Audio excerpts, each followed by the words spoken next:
Hello everyone, and welcome to Literary Tales. I'm your host, Paul Krause, and today we are beginning a series which we will cover all of the major Greek playwrights, Aeschylus, Sophocles, Euripides, and Aristophanes, and provide basic introductory overviews to their world and their works, especially the famous works that many people either are familiar with or have read at some point in their life.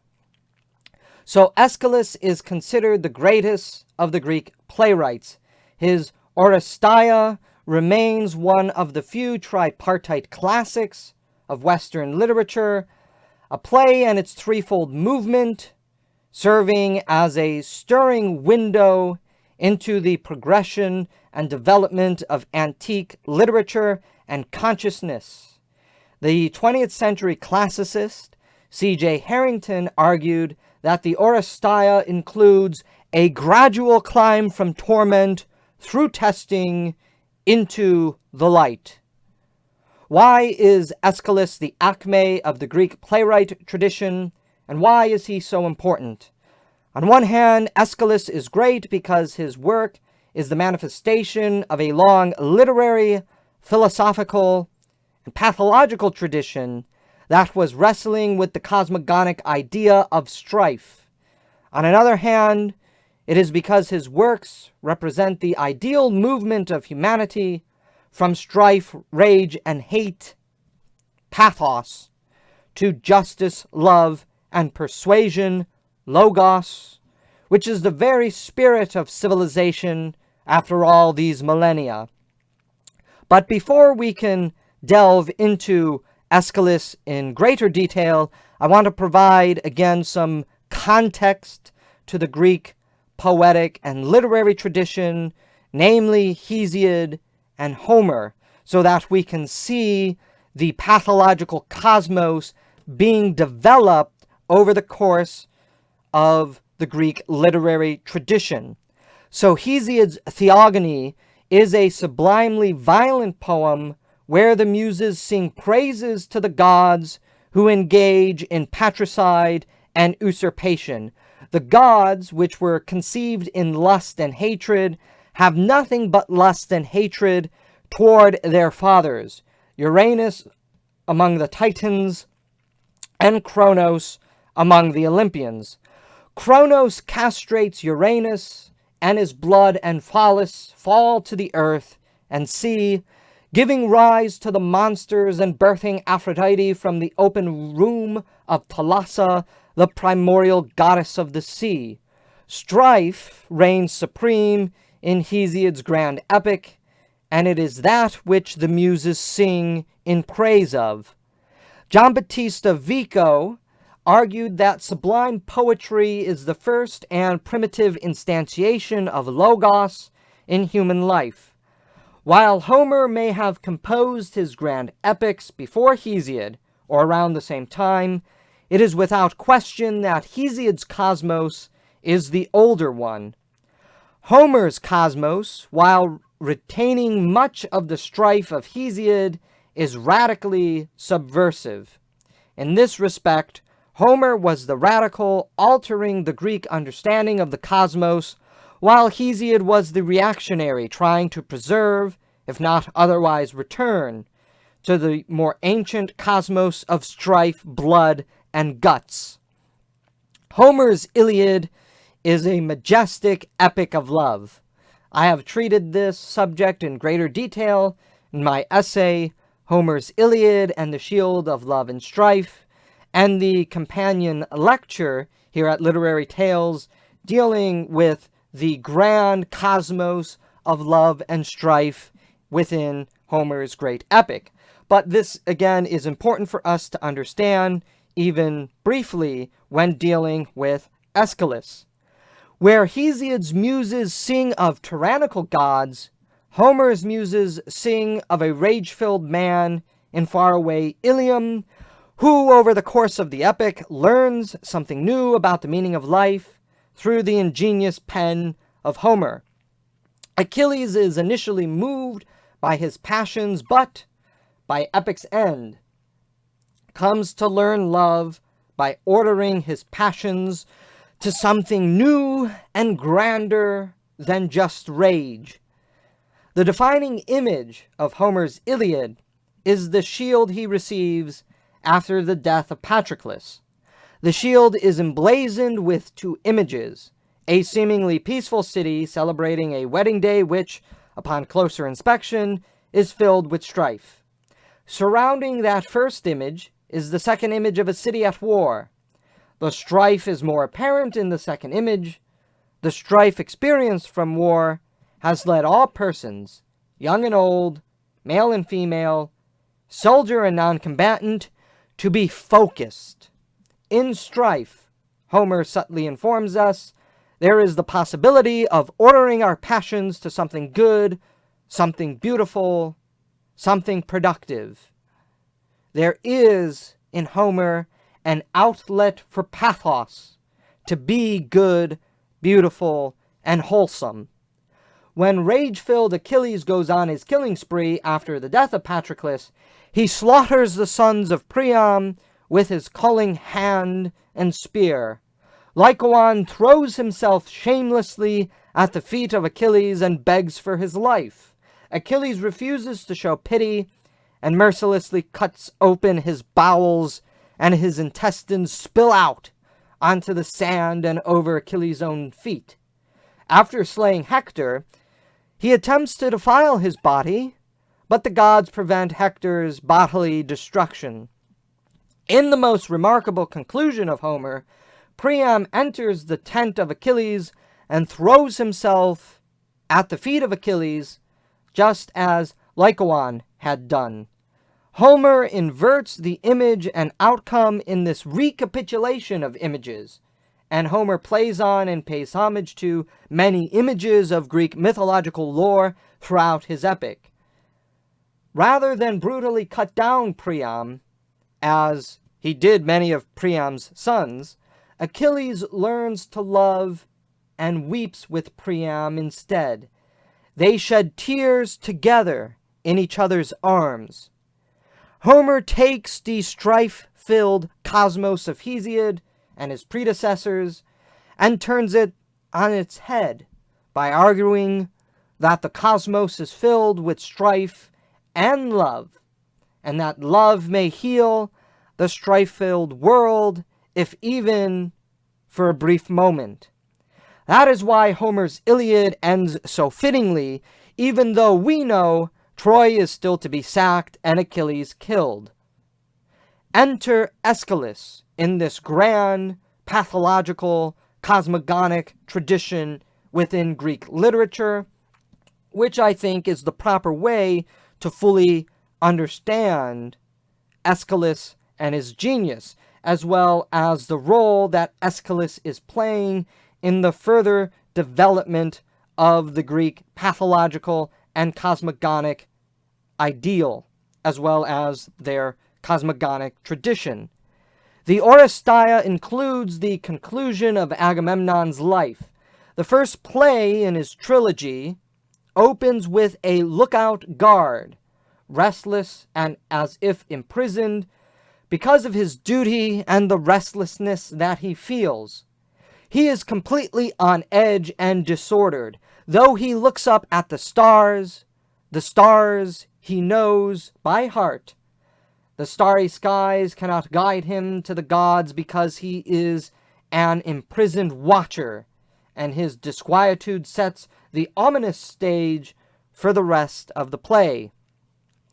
We quickly learn that Clytemnestra, Agamemnon's unfaithful wife, is conspiring with Aegisthus to kill her husband as an act of revenge for killing their daughter, Iphigenia, which Euripides treats in naked detail in his play Iphigenia in Aulis, and also for leaving her to be alone and worried for 10 years throughout the course of the Trojan War. Clytemnestra feels betrayed by Agamemnon, and she takes the 10 years to plot her revenge on him.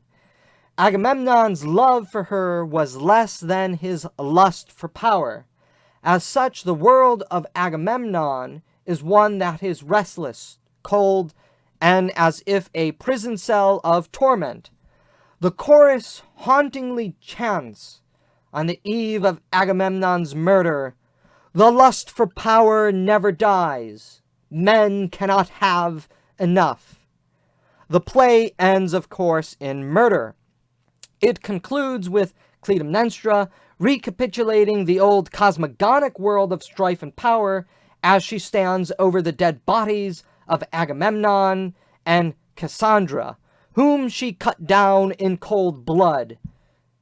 "Our lives are based on pain," she says, and as she turns to Aeschylus, she now says, "You and I have power now.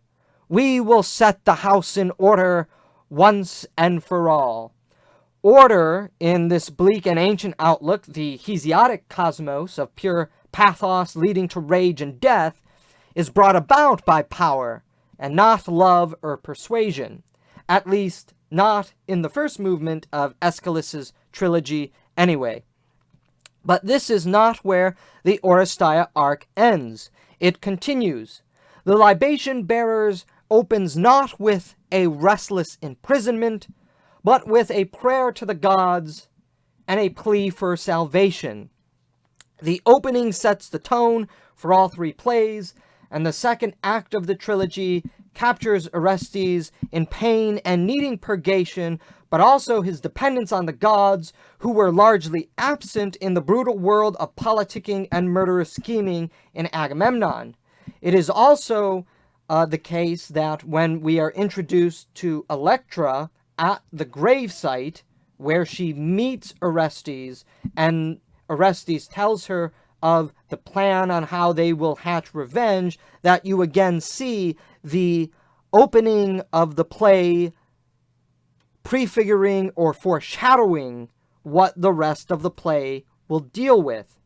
It is true that Orestes will murder his mother, as well as her lover, Aeschylus, thus standing over their bodies, just as Clytemnestra had done, standing over the murdered bodies of Agamemnon and Cassandra. But where Clytemnestra killed Agamemnon and Cassandra out of hatred and spite, the pure pathos of rage, Orestes kills his mother and scheming lover out of devotion to his father and to the gods, or so he claims. This sets up the third and final play, the Eumenides, and the culmination of Aeschylus's genius. So if you see in the Oresteia Arc already Agamemnon and the libation bearers, those two plays contain the pathological world. The first, the pathos of rage leading to death, and in the second, the pathological world supposedly of love, which still contains death. But now we move to the conclusion of the Oresteia Arc in the Eumenides. Orestes is haunted by Clytemnestra's furies, which hound him into exile and pursue him to Apollo's temple because of the murder of his mother.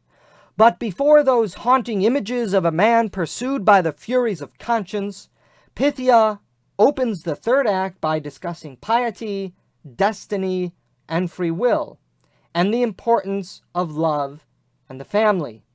Again, the opening of the play sets the tone and themes for the rest of the play, and the third play certainly opens with the most optimistic imagery and language.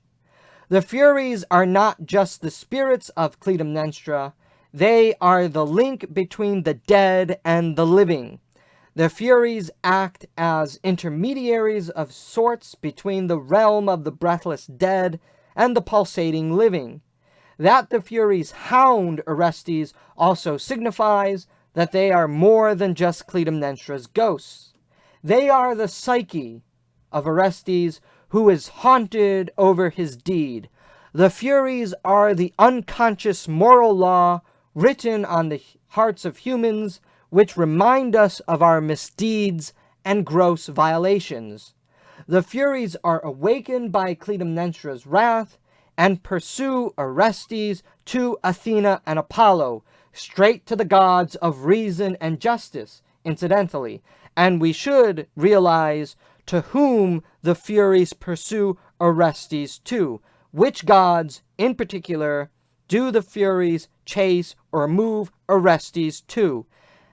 Aeschylus is telling us that the Furies which haunt us over our prior actions nevertheless move us to reason, morality, and justice.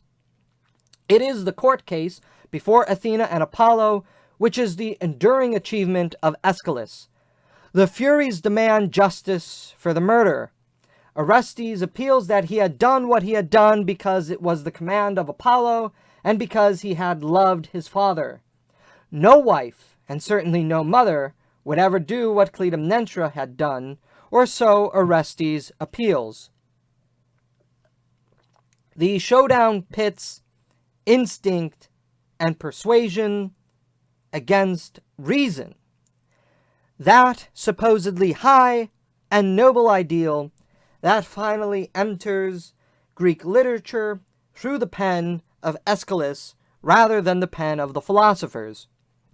Athena says to the leader at the court case and to the Furies as a whole, "But if you have any reverence for persuasion, the majesty of persuasion, the spell of my voice that would appease your fury, oh, please stay."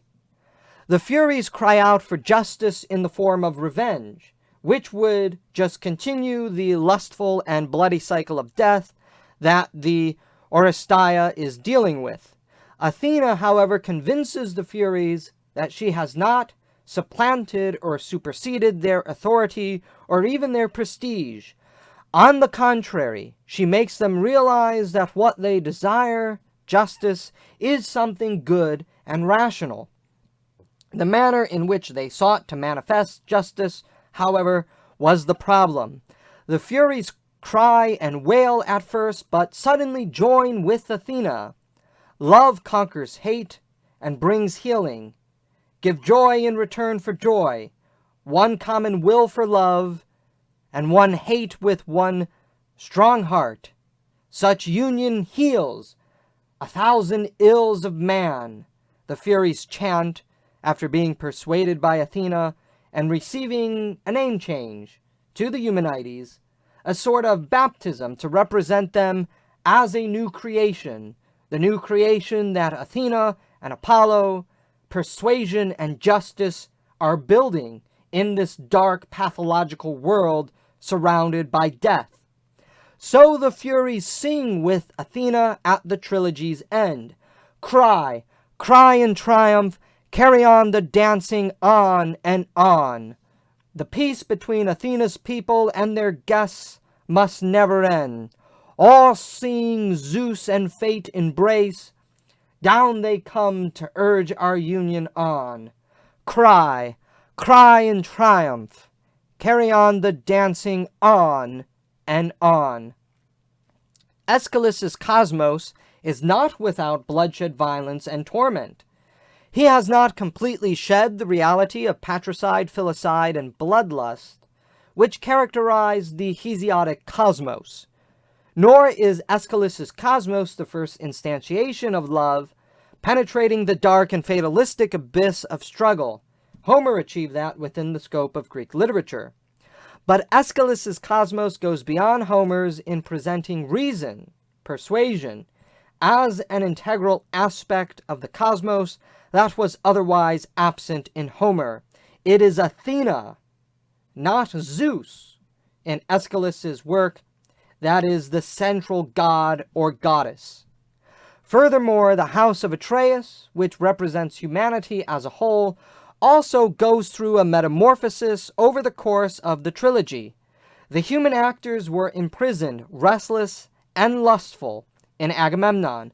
Again, they embodied the pathos of rage and strife leading to death.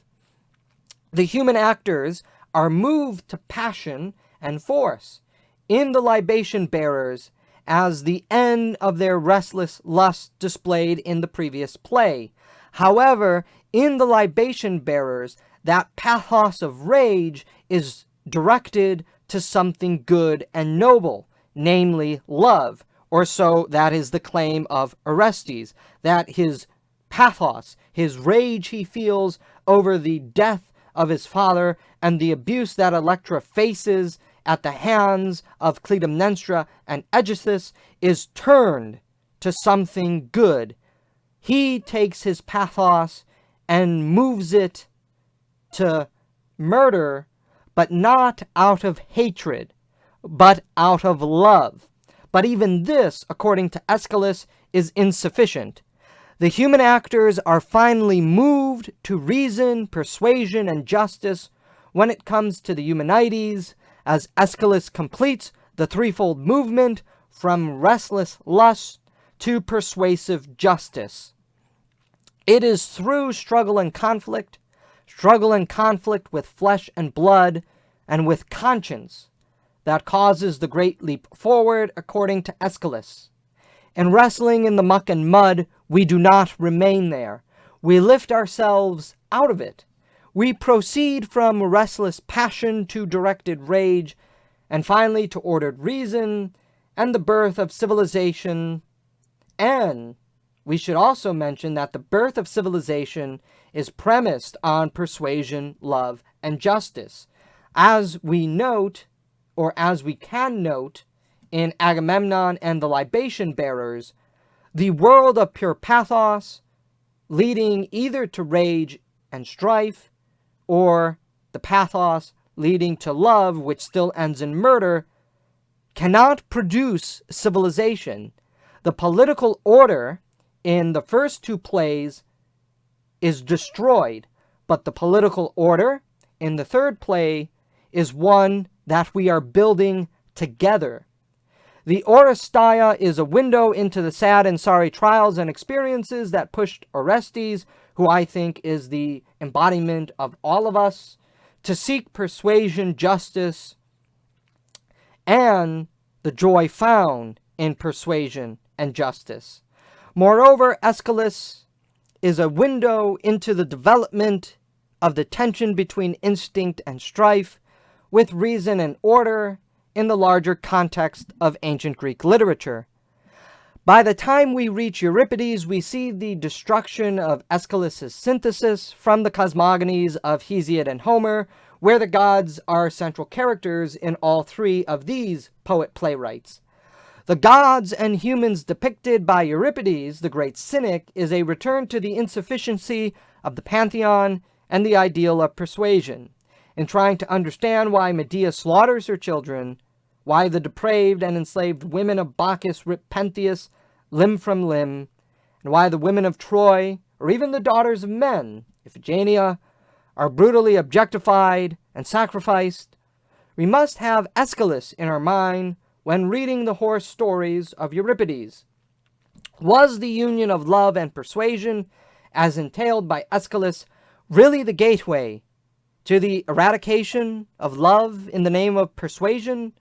Were the Furies in the right, and Athena in the wrong all along, as Euripides entails in his cynical and often brutal depiction of the gods in his plays?